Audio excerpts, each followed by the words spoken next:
When people ask me where I live, I'm like, nowhere and everywhere. For the past decade, I've been moving places every few months. And for the last couple of years, I've been moving every few weeks and sometimes every few days. It's been a conscious, intentional choice to live untethered. And honestly, it's been so liberating. I feel rich in experiences, lessons learned, and perspective gained. I don't ever want that growth and curiosity to stop. But lately, I've been craving a home base. Not having a space that's truly mine that I can return to has been a recurring internal struggle. I'm deeply privileged to have family and friends who open their homes to me so generously, and I'll never take that lightly.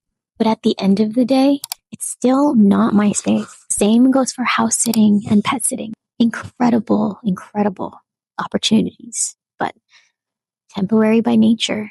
The gift in all of this is that I get to experience so many different environments, different ways of living, different rhythms, different priorities, different definitions of normal. I get to step into all of these different environments with a lens of curiosity, gratitude, and awareness, and slowly learn what actually works for me and what doesn't. For a long time, though, the idea of a home base has felt really far away. My lifestyle and my work didn't seem compatible with it, till I paused long enough to ask myself a different question. What does a home base actually mean to me? And when I really sat with it, I realized it wasn't about a location at all. When I imagine myself at home, I see something much simpler. Eating nourishing meals, getting enough sleep, moving and exercising with intention. These are the things that I associate with being grounded. And I realized I don't need any one particular physical space to practice any of that. I am my own space. I am my own home base. Home for me isn't a place. It's a feeling. It's boundaries. It's consistency. And that's how I stay grounded in motion.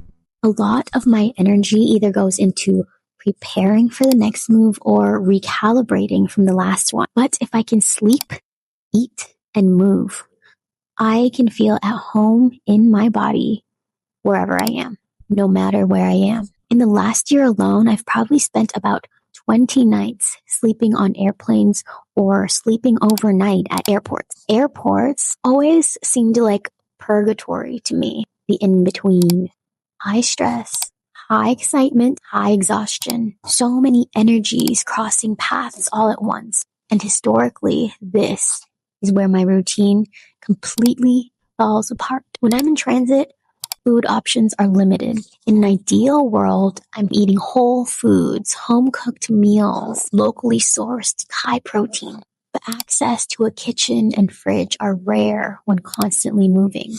In the past, when the only options felt like fast food, I sometimes just not eat, which left me underfueled, hangry, and definitely not motivated to move my body.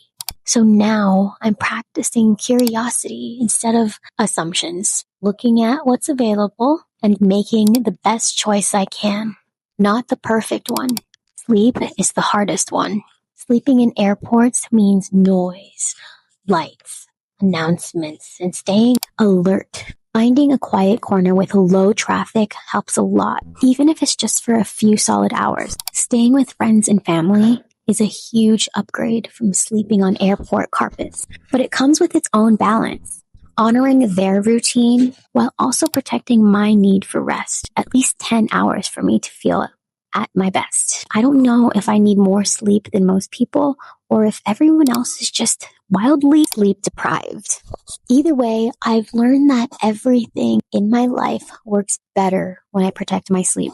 My willingness to move and the quality of that movement is directly tied to how well I'm eating and sleeping. So instead of pushing myself into intense workouts, I focus on intentional movement.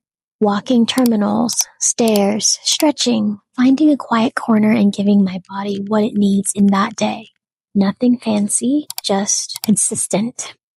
Any intentional movement is better than none. I do see a physical home base in my horizon, but until then, I'm practicing holding my ground, maintaining this feeling of home from within, even in constant transition. Because when my body feels safe, nourished, and supported, the environment matters a little less. Maybe home isn't something we find. Maybe it's something we practice. So wherever you are, whether you're moving or staying still, what makes you feel at home? And how do you carry that with you? Whether you're in between dreams, jobs, seasons, or in between the person you are now and the person you want to be or are becoming, thank you for existing, for doing life, and for being here with me. I couldn't find any carpeted floors for the evening, so this is my bed today. Put together 2 chairs, like so. Covered up the hole with my duffel bag. And we're going to lie down and hope it's comfy. That's going to have to do. TSA opens in an hour and a half. Then I can get to the gates. Got a pillow. I stuffed this bag with my puffy jacket, and this is actually somewhat comfortable.